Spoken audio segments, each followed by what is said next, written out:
prior to the break, you were touching on maybe some soft politics in terms of congressional leadership for the Republicans. Can you elaborate on what that means? Yeah, absolutely. So the Republican leader in the House of Representatives is Kevin McCarthy of California, and he once tried to run for Speaker of the House before when the Republicans had the majority last time, and he got stopped out by his own caucus, predominantly because he's seen as kind of a weak leader, even though he's been effective in the minority.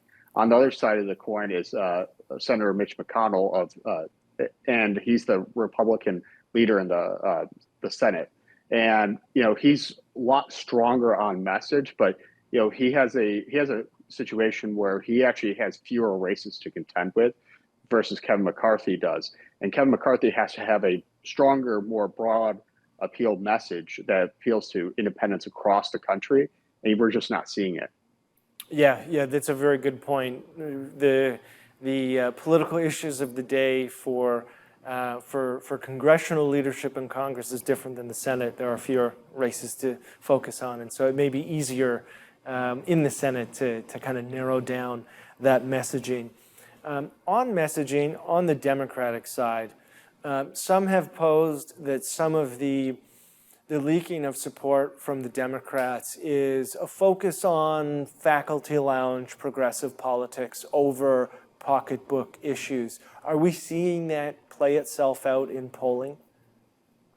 I don't think we're seeing it play out in polling. Democrats are fairly motivated, but you're absolutely right. The progressive base hasn't been really getting what they wanted out of the Biden administration. And for a short period of time, the Speaker of the House, the Democrat Majority Leader, Nancy Pelosi, was playing this campaign of blame Biden on some of the failures of early legislative efforts. But that seemed to have tamped down, and they seem to have gotten on message.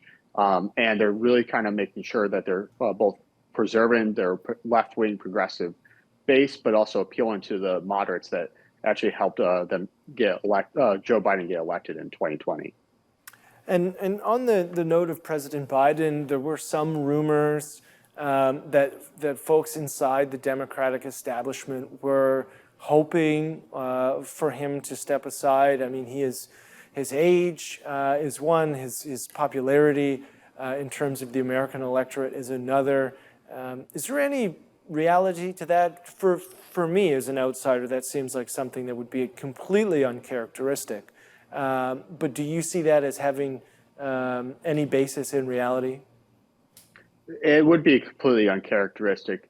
Joe Biden has been trying to become president of the United States since the 1980s, but also he's rebounded in the polls, and predominantly because he's been focusing on kind of that bread and butter, coal-face type politics, which is industrial development, industrial policy, the things that both he and former President Trump actually ran on. And so he's delivering on that. Plus, the discussion of alleviating student loan debt also has been helping him in the polls.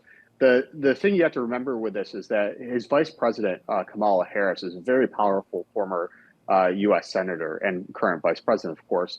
And she has a great PR machine. And, she would love to be president of the United States. The problem, and that's primarily for her to stop her chief rival from ever becoming the Democrat nominee, which is current California Governor Gavin Newsom.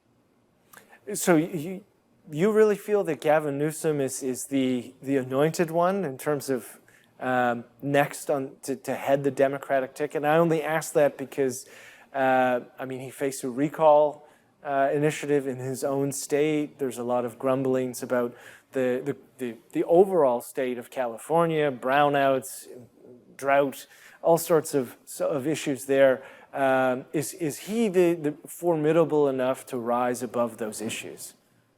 So he's a candidate who is kind of as that Hollywood appeal, who would be able to really secure that left wing that in the Democrat primary and kind of consolidate the power that'd be really necessary for him to break into the top five. And someone like Kamala Harris has to figure out a way to basically prevent him from actually ever contending with him in, say, 2028. And so there's a huge amount of backstabbing going on here. There's a lot of political intrigue that's very esoteric that's going on. And, part of it is the mainstream media doesn't want to talk about it precisely because they want to have access to both these parties. They don't want to seem like they're having favoritism here. And we'll be right back.